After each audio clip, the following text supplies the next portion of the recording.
Hi, this is Casey Zahn, and I want to welcome you to Avalon Free Public Library's web recording of Getting to Genome You. It's a project about DNA, and we're going to talk about the people who have done their DNA, and you get the results back, and you wonder, what do you do with the results? So I just want to introduce myself to you. Again, I'm Casey Zahn. I was a third grade teacher, and as a teacher, I know that I have to be able to take all that technical stuff and make it simple for you. So I'm hoping that maybe today's presentation can help you understand your DNA results. And I'm going to use my results to help you understand that a little bit better. So to start off, a little story about my family tree. Most people have a great family tree that looks like this. Beautiful branches, lots of limbs on their family tree. Well, I was going through some old cards that my mom had given me recently, and my husband looked at one card and he goes, "That's your family tree." I'm like, "What are you talking about?" Well, I think my mother was trying to tell me something, because when you look closely at this tree behind the baby cradle, now mind you, this is my first birthday card, you can see on the left-hand side that the tree kind of branches in a circle. That's my dad's side of the family tree, and her side branches out lovely. So I can see why my husband kind of feels that family trees can really be confusing, especially in my family. Should have known that. So what will we do today? Well, today we're going to look at the DNA basics. We're going to talk about what company do you want to use. We're going to talk about what you do after you get your results. And we want to talk about comparing your results to others. And of course, it's the best one, the future of fun DNA stuff. And you'll be surprised what you have out there. So before we begin, and this is the nice part about this podcast, is that you can pause this right now and go find yourself a large piece of paper. I want you to find a large piece of paper and write the word "you" on it. So we'll stop right here and give you a chance to get your piece of paper. So you've gotten your large piece of paper and you've written "you" across it. Now I want you to go get a marker or a pen and just put some dots on it. It's kind of like what I'm doing here, random dots wherever you want to place them on the paper. I did 6 just to kind of get us started here. But put them on your paper, big enough for you to see. Now, remember, this is you. So when you think of DNA, you've got to think of yourself as being 100% you, with your dots, of course. Now, what happens if we fold our paper in half? Well, let's do that. Fold your paper in half, and notice that on the left side, that's going to be your dad. And on the right side, that's going to be your mom. You inherit 50% of your father's DNA and your mother's DNA from each of them. Pretty cool. Is it still you? Absolutely. Now watch what happens when we fold this paper in half again. So fold it in half and then fold it again. Now you have 4 corners. Remember that each one of your parents inherit half of their DNA from their mom, half from their dad. Half from their mom, half from their dad. So what you see right here is your 4 grandparents, and you inherit a quarter from each of your 4 grandparents. So let's take your piece of paper and fold it in half again. So you fold it in half for 50 for your mom and dad, 25% for your grandparents. Now we fold it into 8ths. Now by the time you get to your great-grandparents, do you see how much DNA you have inherited from each of your grandparents and their parents? So we have 8 great-grandparents, we have 8 boxes, but look at your 6 dots. Notice that in 2 of your boxes, you don't have any DNA that you inherited from those 2 ancestors. And that's how the regular DNA works. Now, by the time you get to your great-great-grandparents, and you have 16 of them, look at how much portions from your great-great-grandparents that you inherit. That's only 7.25% of your DNA that you inherit from your great-great-grandparents. And by the time you get to your third great-grandparents, look what happens now. You can see that the portions are smaller and you're only inheriting about 3.12% of your DNA from your great-great-grandparents. So that's why a lot of people, when they do their DNA, are confused as to why their Native American ancestry isn't showing up. It's because the DNA only does probably the last 4 to 6 generations at the most that you'll see. Is it possible that you still inherited DNA from a distant relative? Absolutely. But by the time you get to your fourth great grandparents, you've only inherited 1.5%. And by the time you get to your fifth great grandparents, it's less than 1% of the DNA that you inherit from them. So it's really kind of an interesting thing when you think about it and visualize it that way. Now remember, you get 23 chromosomes from your parents, a set from your mom and a set from your dad, so 23 chromosomes. If you're a male, on the 23rd chromosome, you're going to inherit an Y chromosome and an X chromosome from your mom.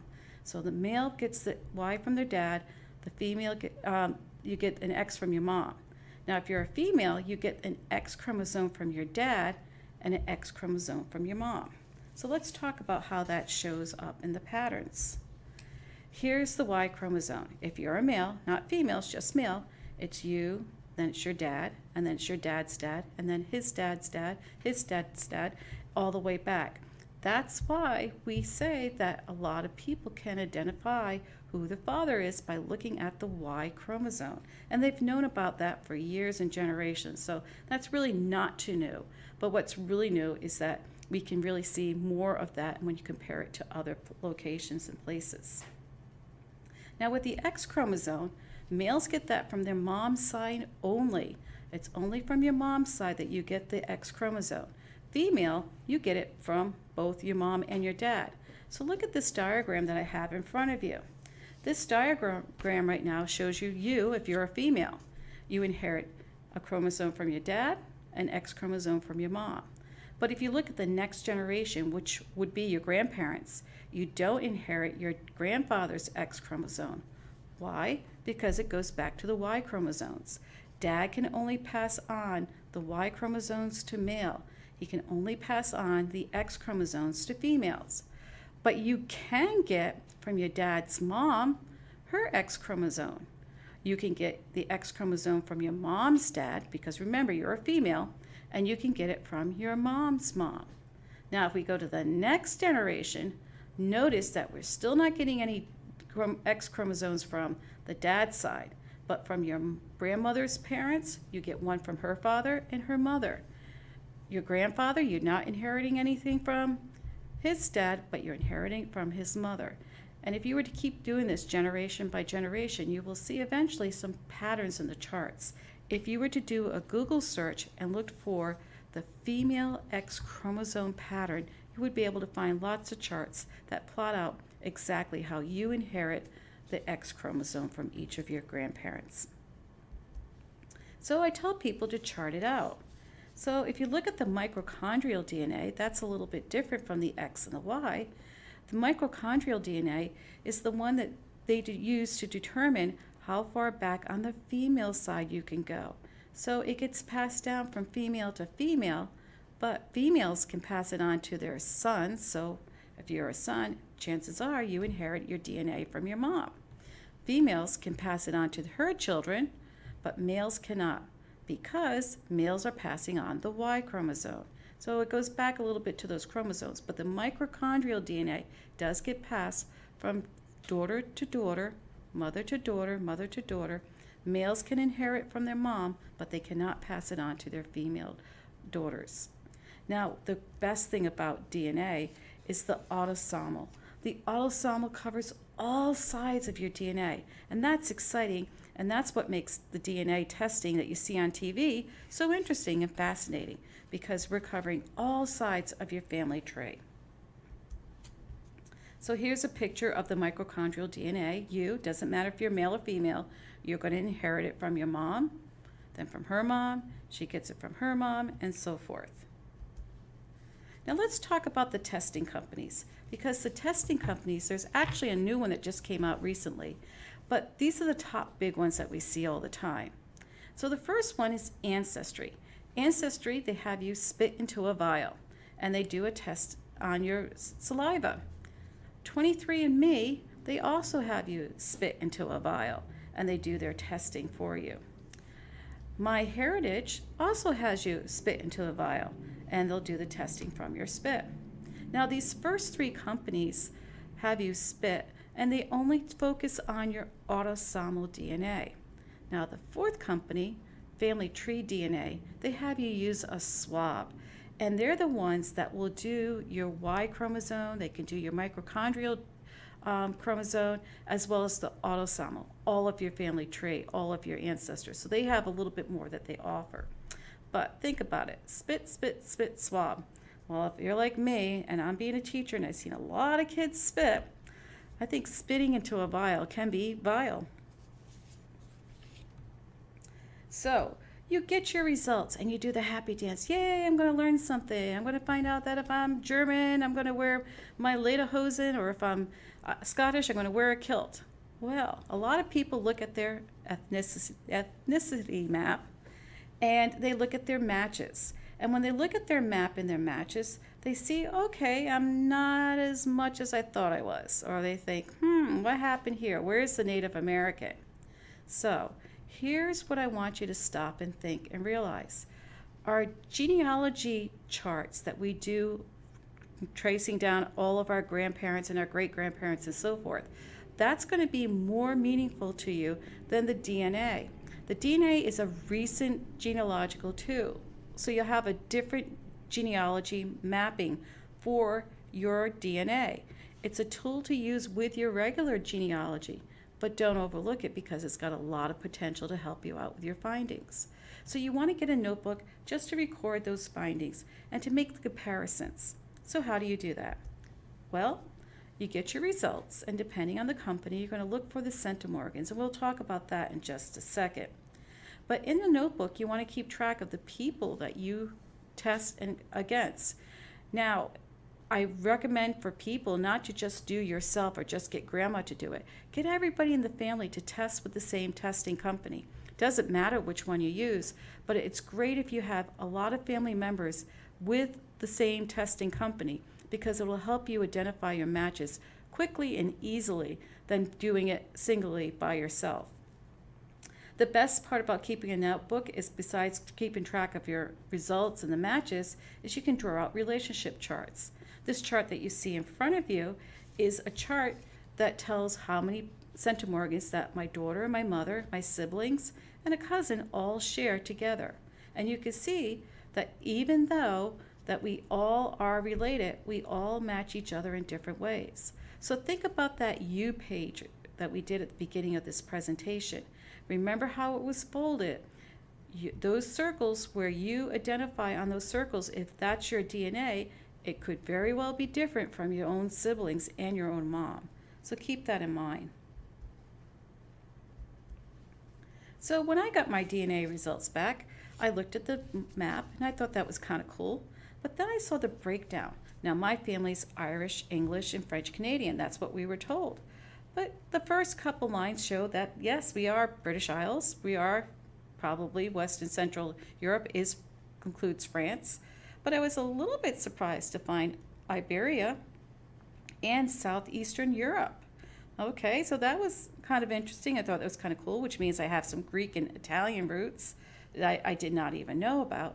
But then when they look at the trace results, notice that I have a trace of result of Finnish, but then Oceania. Oceania? Where the heck is that? Well, I found out it's probably in the area of Polynesia. So I might have a little Polynesian in me that I didn't even know. What's interesting about my DNA results is that my family has been in this country, except for my Irish, for close to 400 years. So this is a result of my DNA that's been passed down through generations, and not one that is a recent immigrant like my Italian or Greek. I don't know where that came into.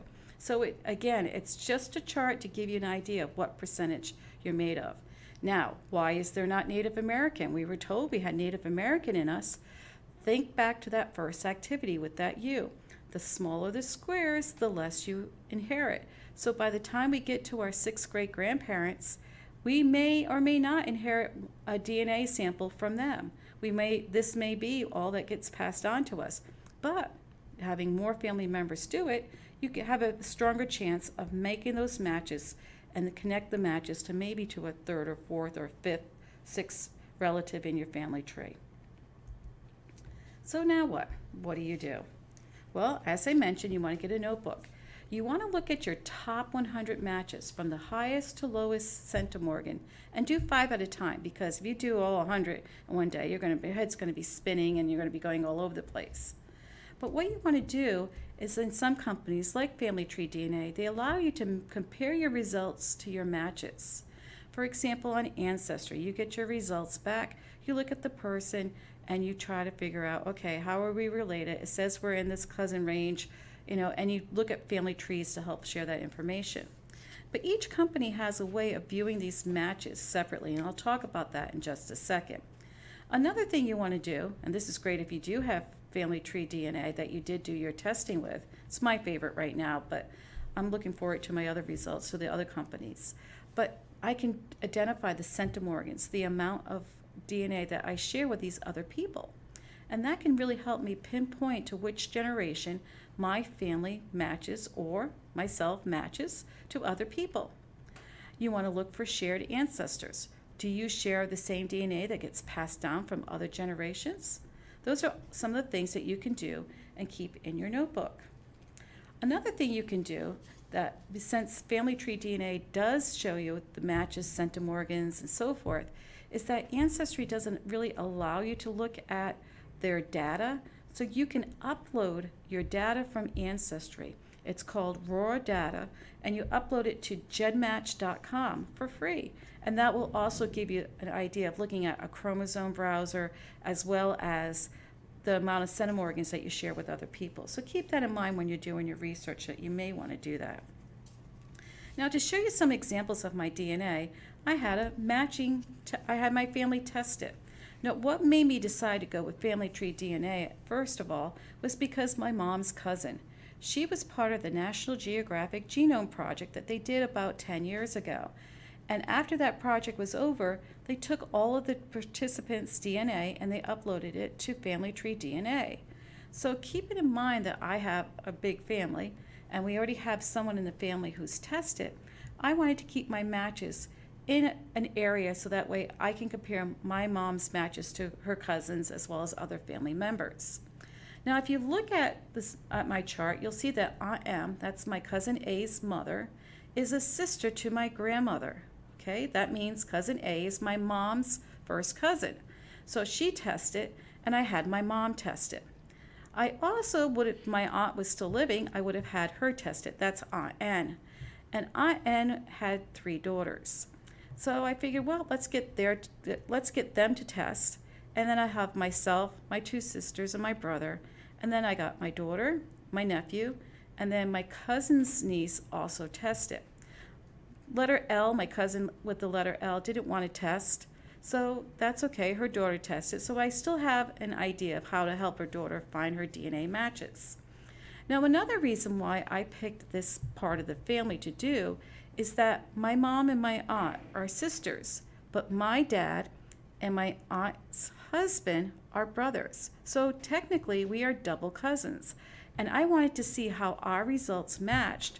Now, theoretically, we all have the same DNA, but it's really cool when you see what gets passed down over the generations from each of these relatives and who gets what from each relative as well. So this is my testing family. Now, when you're looking at shared centimorgans, there's a great site called the genealogist.com, and this is Blaine Bettinger's website. He's taken all of the data that people have given him and given people a range of centimorgans.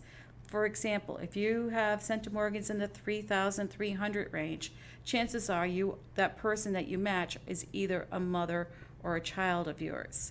And he has ranges from siblings to half siblings to first cousins once removed, and even double cousins for myself. And if you can't find the website, you can always Google shared centimorgans chart, and that will bring you to either Blaine's site or to a chart where you can figure out the amount of centimorgans that you share with everybody else. So let's look at the shared centimorgans that I did to me. Now, if you look at the top left-hand corner, you see Bean and Mom. Bean is my daughter. Of course, Mom is my mom. Next is my brother, my youngest sibling. He's at 2,677 centimorgans. and then it's my two sisters.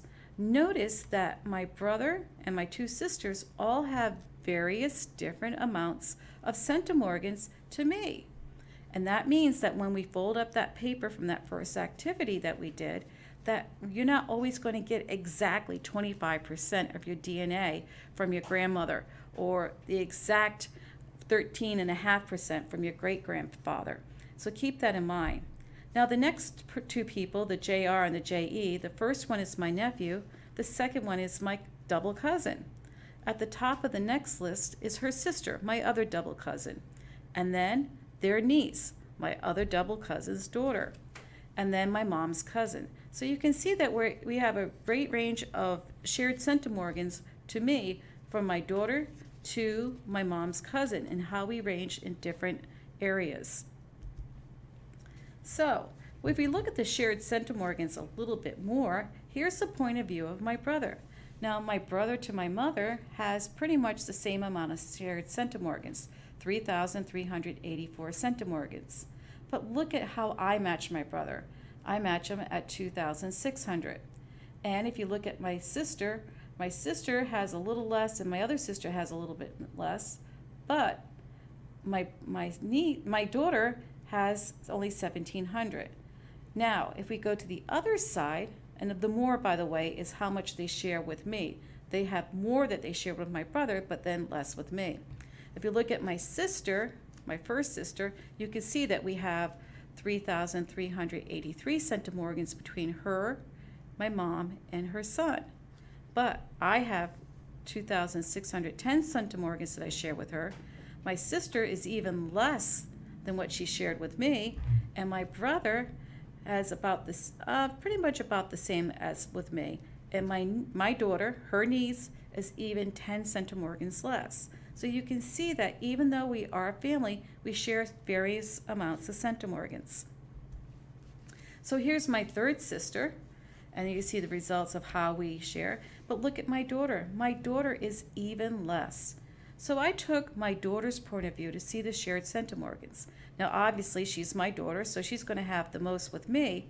Then it comes my sister, my other sister, my brother, and then look at my mom. She only shares 1,500 centimorgans about with my mom. Why less? Well, remember, think back to that U activity that we did. My mom is a quarter of my daughter's DNA, so therefore she should share about a quarter of the shared centimorgans. And depends on how much DNA you inherit from each of the grandparents.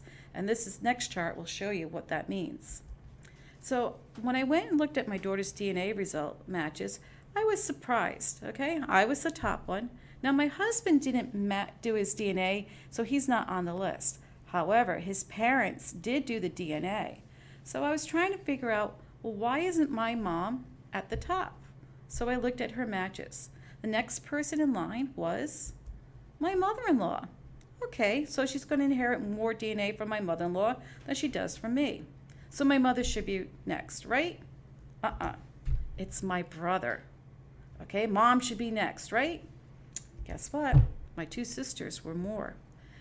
Where is my mom? My mom is actually 6 on her list.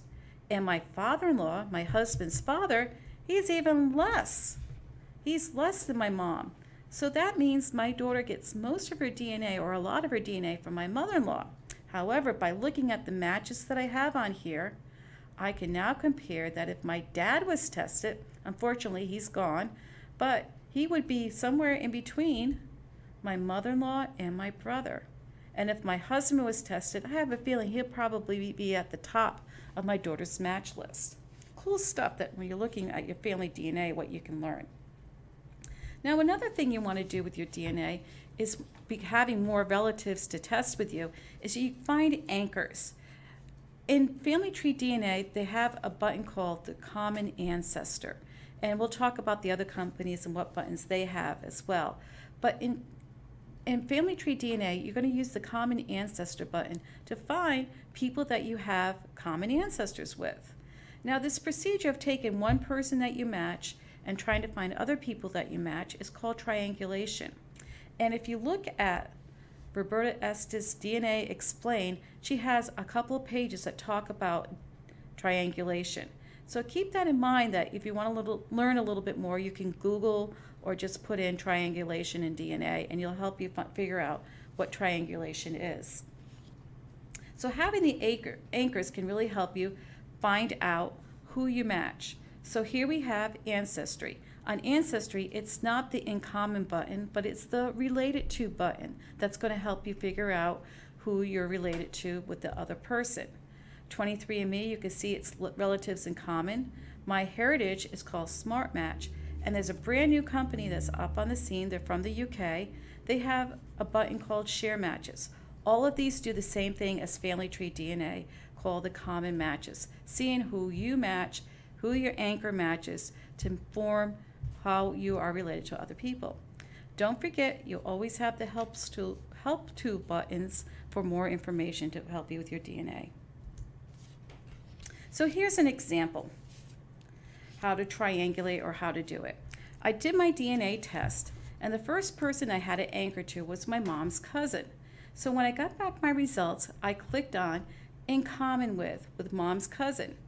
Now remember, by doing this, because she's my mom's first cousin on my grandmother's side, it's focusing in on my mom's maternal line, separate from her father's line, the paternal line, which is great because it gives me a snapshot of that quarter of my family tree, my grandmother's family tree. So using that information, I made some comparisons with it. And what happened? Well, we had 148 matches. Pretty cool. But got to remember that sometimes these matches may not always be my mother's maternal line. Maybe my mom's cousin A might have a relative who's related to my dad. So keep that in mind when you're looking at your matches. It could come from either side of the family tree. Now, with the connection though here, it was able to help us focus in on our Irish side as well. So here's another example that I found on my mom's paternal side with the last name of Carroll. That's my mother's maiden name. When I was going through my test results, I noticed that I matched this woman that she had the last name of Carroll listed in her family matches. So I was like, well, she's listed in the third or fifth cousin.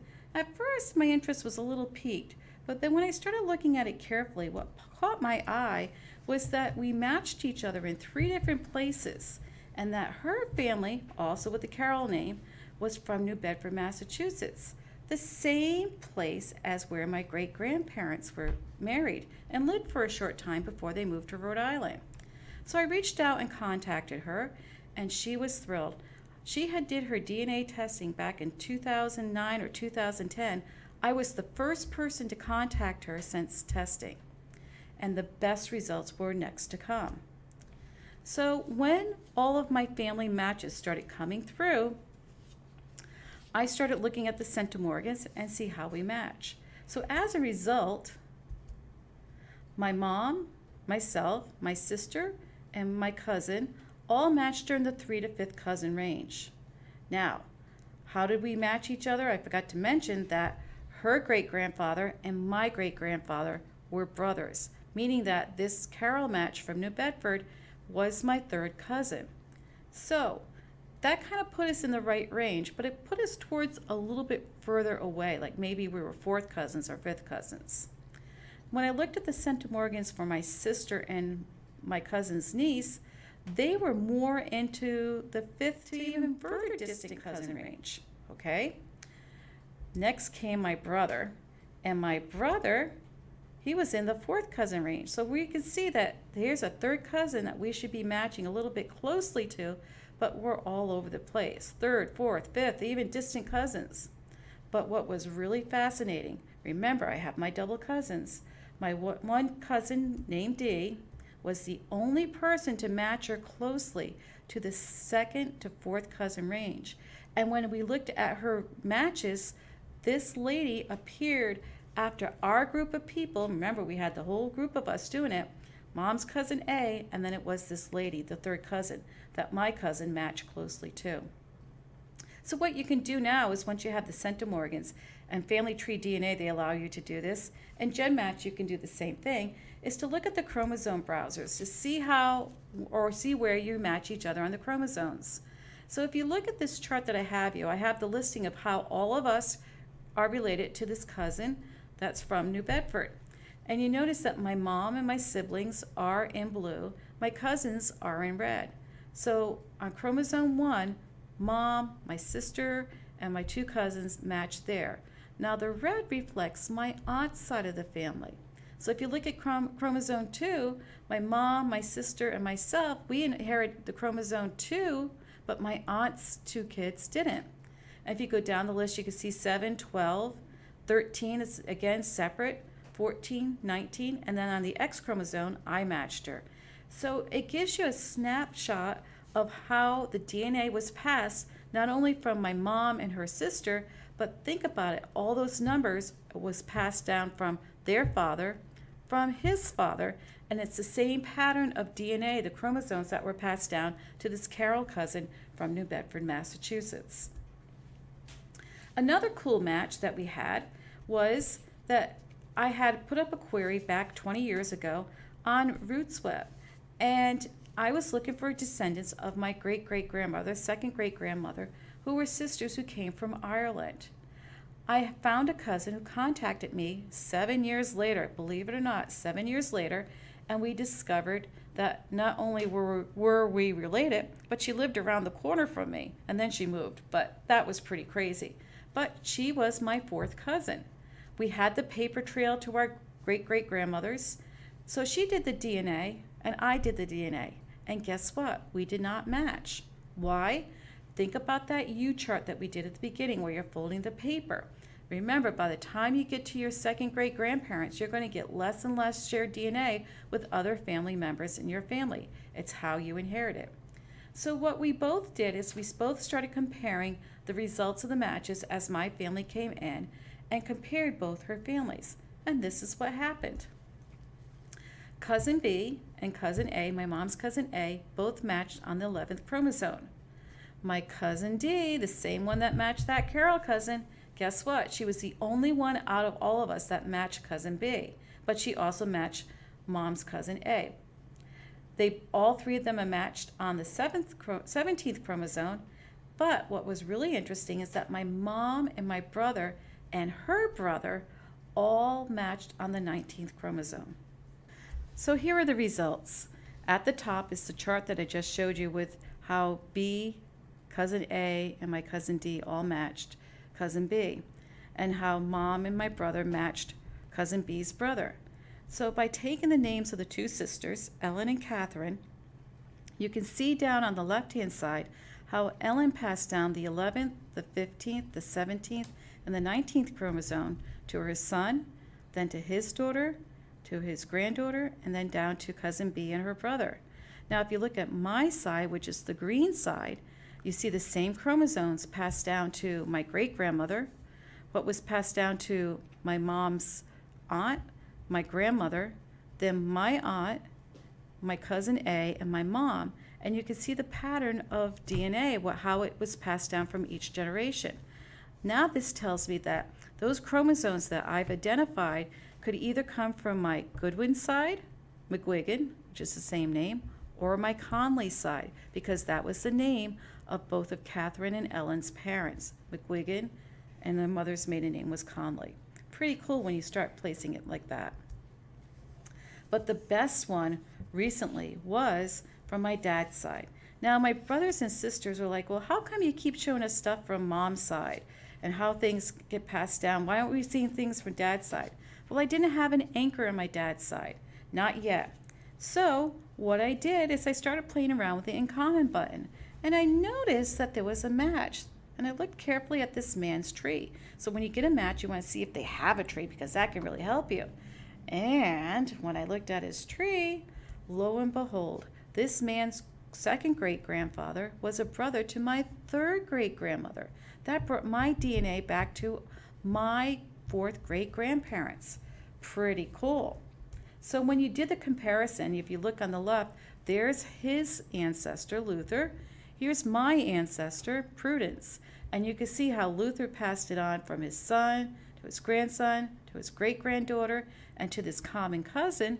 And then on my side of the family, how it was passed down from my third great-grandmother, my second great-grandmother, my great-grandmother, my grandfather, and then look what happens with my uncle and my dad. My uncle inherited the 17th chromosome, but on our side of the family, we had, my dad's side, they had inherited the 2nd and the 11th chromosome. Pretty cool. By knowing the names of Luther and Prudence's parents, they were Brewsters, or this DNA could come from the Brewster side, or it could come from the mother's side on the Campbell side. But that's not all. My brother, our last name was Wilkinson, so my brother did the Y test, and what was really interesting is that he matched Driscoll's over in Ireland. It should come from England, we thought.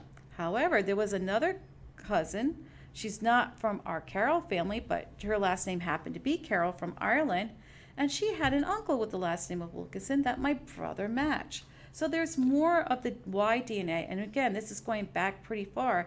The Driscoll name comes into the same time period as when my ancestor came over from England into the United States. So that goes back pretty far. So that might be something that maybe DNA testing will show us a few years down the road where that ties in.